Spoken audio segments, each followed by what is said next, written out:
Assalamualaikum warahmatullahi wabarakatuh.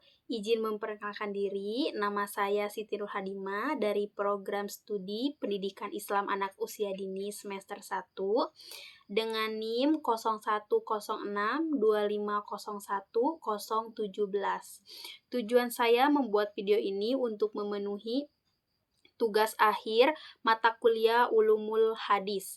Kepada yang terhormat Bapak Samin Syahidin MPD selaku dosen pengampu mata kuliah Ulumul Hadis.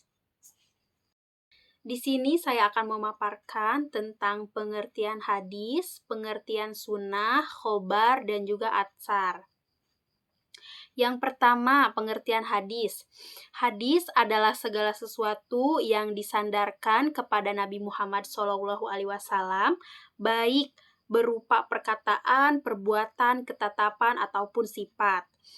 Yang kedua yaitu ada sunnah, tidak jauh beda dengan hadis, yaitu berupa segala perkataan, perbuatan, ketetapan, dan sifat fisik maupun akhlak yang bersumber dari Nabi Muhammad SAW yang berfungsi sebagai sumber hukum Islam kedua setelah Al-Quran, di mana tidak bersifat wajib jika dikerjakan mendapat pahala dan tidak dikerjakan pun tidak mendapat dosa.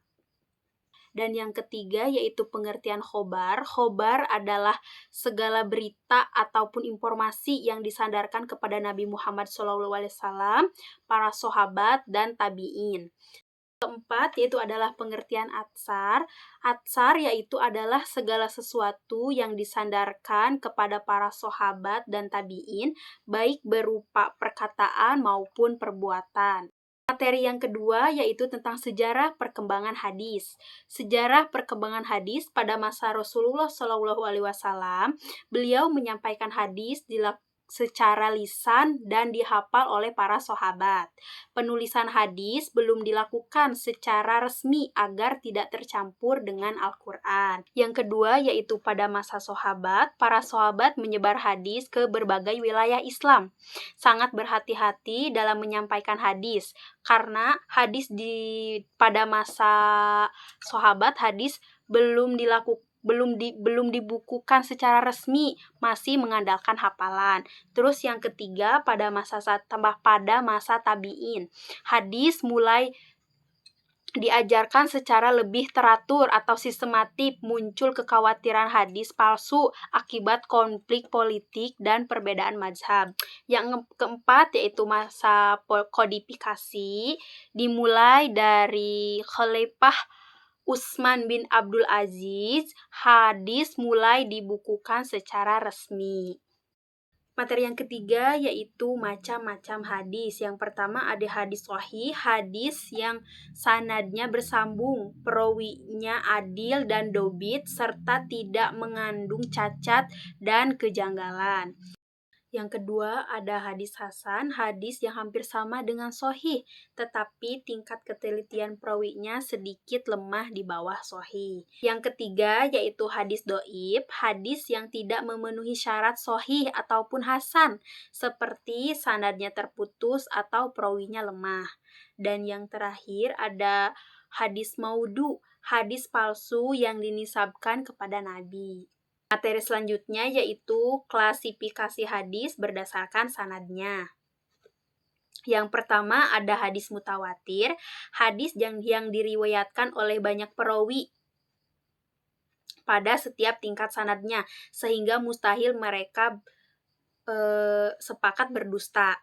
Yang ciri-cirinya yaitu jumlah perawinya sangat banyak di setiap tabakoh berdasarkan penglihatan dan pandangan langsung. Terus yang kedua ada hadis ahad, diriwayatkan oleh perawi yang jumlahnya tidak mencapai mutawatir. Materi selanjutnya yaitu perkembangan hadis pada masa Khulafaur Rasyidin. Yang pertama pada masa Abu Bakar As-Siddiq, di mana beliau sangat hati-hati dalam menerima dan meriwayatkan hadis. Tidak menerima hadis kecuali ada saksi dan penguat dari sahabat lain. Terus pernah mengumpulkan hadis tetapi tidak disebarluaskan karena khawatir terjadi kesalahan. Abu Bakar As-Siddiq lebih fokus utamanya itu kepada pengumpulan Al-Qur'an. Yang kedua yaitu masa Umar bin Khattab, di mana Umar membatasi periwayatan hadis agar umat tidak lalai dari Al-Qur'an. Terus mengharuskan verifikasi sanad sebelum menerima hadis. Umar juga pernah berniat membukukan hadis, namun dibatalkan demi menjaga kemurnian Al-Qur'an. Yang ketiga, pada masa Umar bin Affan fokus besar pada kodifikasi mushaf Al-Qur'an. Periwayatan hadis tetap berlangsung, tetapi tidak terlalu masif. Beliau menyeragamkan bacaan Al-Qur'an untuk mencegah perpecahan. Yang keempat yaitu pada masa Ali bin Abi Thalib, di mana di zaman Ali itu mulai terjadi fitnah dan konflik politik sehingga periwayatan hadis menjadi lebih selektif. Ali juga menekankan bahwa pentingnya kejujuran para perawi. Materi selanjutnya yaitu tentang hadis berdasarkan kuantitasnya, di mana hadis dibagi menjadi dua kategori utama. Mutawatir diriwayatkan oleh banyak perawi yang mustahil berdusta, dan ahad diriwayatkan oleh sedikit perawi, tidak mencapai syarat mutawatir. Di mana hadis ahad dibagi menjadi mansur, ajiz, dan gorib. Hadis mutawatir memberikan kepastian kebenaran, sementara hadis ahad memerlukan kajian lebih lanjut karena jumlah periwayatnya tidak seramai mutawatir. Yang selanjutnya yaitu adalah hadis berdasarkan kualitas. Ditinjau dari kualitas sanad dan matan, hadis diklasifikasikan menjadi 3 kategori utama untuk menentukan apakah riwayat tersebut dapat dijadikan landasan hukum atau tidak.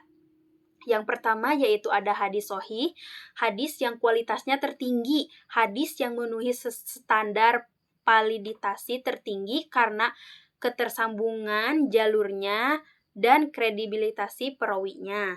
Yang selanjutnya yaitu hadis hasan, kualitas hadisnya itu hadis menengah, hadis yang hampir menyamai kualitas sahih namun memiliki sedikit kekurangan pada daya ingat perawinya.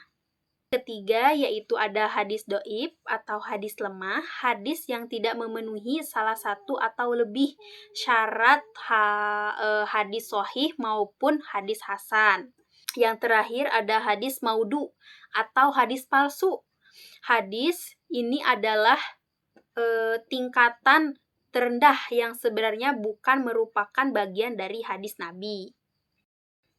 Selanjutnya yaitu hadis qudsi, adalah hadis yang maknanya berasal dari Allah Subhanahu wa Ta'ala, tetapi lafaznya disampaikan dengan bahasa Nabi Muhammad dan bukan bagian dari Al-Qur'an. Yang selanjutnya yaitu ada tahrij hadis. Tahrij hadis bertujuan untuk mengetahui misalnya di mana hadis itu diriwayatkan, bagaimana sanadnya, atau apa status dan kualitas hadis tersebut, apakah sahih, apakah hasan, dhaif, atau maudhu. Yang selanjutnya ada inkar sunnah. Inkar sunnah adalah paham atau sikap yang menolak sunnah Nabi Muhammad SAW sebagai sumber ajaran Islam, baik menolak seluruh sunnah maupun sebagian darinya. Ingkar sunnah berasal dari kata ingkar, menolak, dan sunnah segala perkataan, perbuatan, atau ketetapan Nabi Muhammad SAW. Jadi ingkar sunnah berarti tidak mengakui sunnah Nabi sebagai pedoman hukum Islam selain Al-Quran. Nah, bentuk ingkar sunnah juga yaitu yang pertama menolak seluruh sunnah. Jadi mereka menganggap Al-Quran saja sudah cukup. Terus menerima sunnah terbatas, hanya menerima sunnah yang dianggap sesuai dengan logika. Yang materi selanjutnya yaitu kedudukan atau posisi hadis dalam syariat. Yang pertama, kedudukan hadis dalam syariat yaitu hadis berfungsi sebagai penjelas dan pelengkap Al-Quran. Tanpa hadis, banyak ajaran Al-Quran yang tidak dapat diamalkan secara sempurna. para perawi hadis yang paling terkenal dan sering dibahas dalam ulumul hadis. Yang pertama yaitu ada Abu Hurairah radhiyallahu anhu, yang kedua ada Abdullah bin Umar radhiyallahu anhu, yang ketiga ada Aisyah radhiyallahu anhu, yang keempat ada Anas bin Malik radhiyallahu anhu, yang kelima ada Imam Al-Bukhari, yang keenam ada Imam Muslim, yang ketujuh ada Imam Abu Dawud, dan yang terakhir, yang kedelapan yaitu ada Imam At-Tirmidzi. Cukup sekian pemaparan materi dari saya, kurang lebihnya saya mohon maaf. Billahi taufiq wal hidayah. Wassalamualaikum warahmatullahi wabarakatuh.